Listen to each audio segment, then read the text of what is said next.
Here's a demonstration on how Centro works within Experience Cloud. Here on my Experience Cloud page, I'm working within a case. I have linked the case Slack thread directly to the object. Now, even though this is a case, it works on any object within the Salesforce ecosystem. I can then mention a user and ask for help.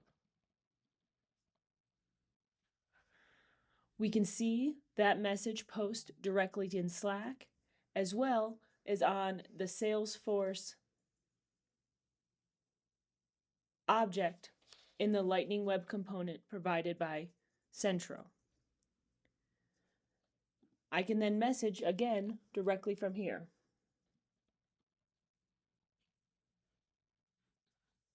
We can see that through all three locations.